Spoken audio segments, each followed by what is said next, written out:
On this video, I would like to read 1 Peter chapter 2, starting at verse 11 to the end of chapter 2. I'll be reading it in English with a running commentary. We worked our way up through 1 Peter chapter 2 up to this point. So the text goes on, "Beloved, I urge you as aliens and strangers to abstain from fleshly lusts which war against the soul." In other words, he's calling believers to a life of holiness, a life that does not engage in fleshly lusts and things that are warring against the soul, for that's the way you used to live. That's the way the Gentiles live, he says. And people then can see your life and respond to it. So live a holy life, I think is what he's saying.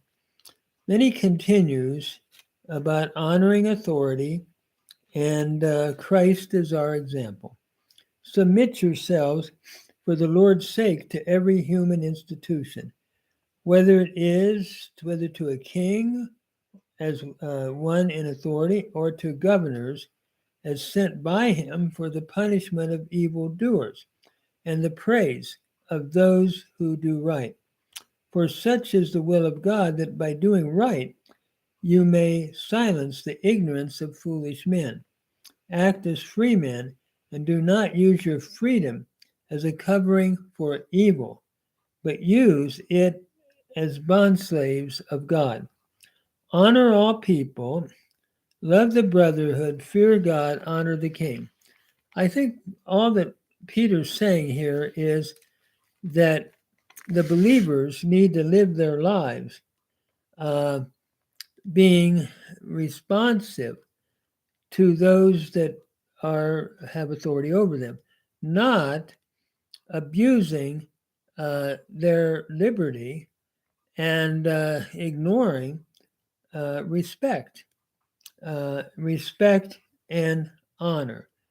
I like the way he summarized it: honor all people, love the brotherhood, fear God, honor the king. In other words, you don't just go out and disobey laws, and you serve the Lord. If there's a conflict between the laws and God's call on one's life, then of course the principle, we must obey God rather than men, applies. But if that doesn't apply, then he is calling us to honor authority. He goes on with servants and masters. And of course, we don't have servants and masters today, thank God, but he's talking about the way they were to relate then. Servants, be submissive to your masters with all respect, not only to the good and gentle, but also to those that are unreasonable, for this finds favor. If for the sake of conscience toward God a person bears up under sorrows with suffering while suffering unjustly. For what credit is there when you sin and are harshly treated, you endure it with patience? But if when you do what is right and suffer for it, you patiently endure it, this finds favor with God. I think all that Peter's saying here is we as believers need to follow a non-resistant attitude toward others. And even the people that are harder to get along with, that are harder, I think we might apply this today, since we're not dealing with slaves and masters. We might apply it to employers and employees. Sometimes employers might make demands that you as an employee might say, well, this person is not very nice, not doing right. Well, I think what Peter's saying is try to respond in a non-resistant way, in a positive way, without being hurtful, but being gentle. That's what I think Jesus said returning evil for good.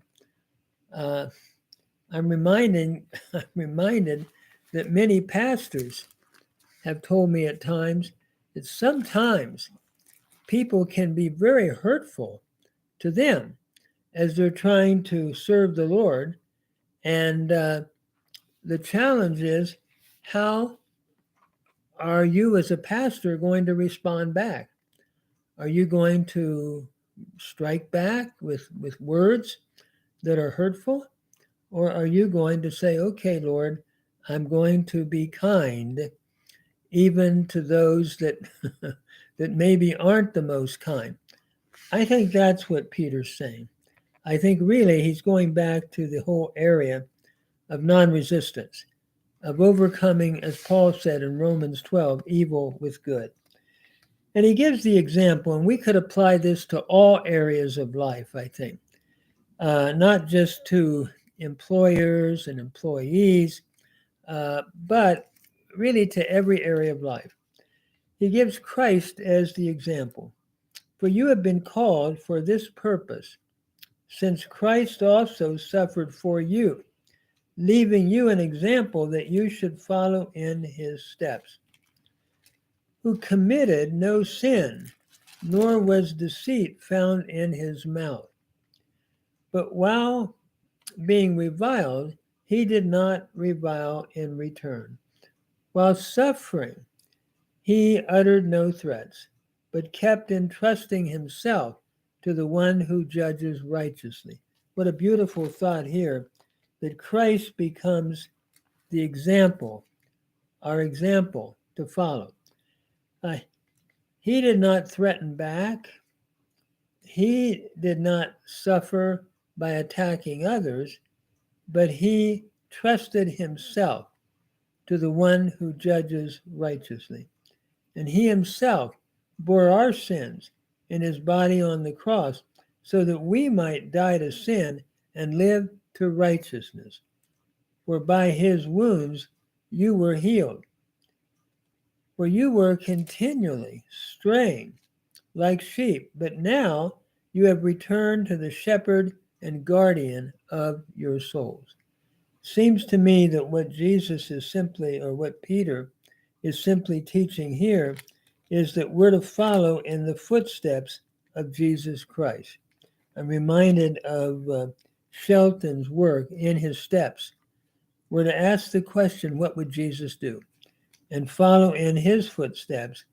And Peter's going back to Isaiah 53, that great servant song, the fourth servant song. Being reviled, he did not revile back. Being threatened, he did not threaten back, and so forth.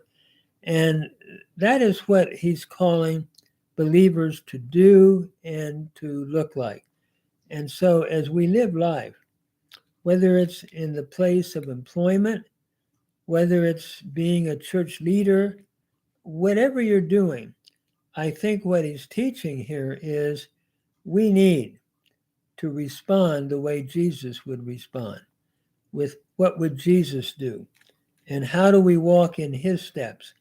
This is what Peter is trying to get across to them, I believe, and to us today.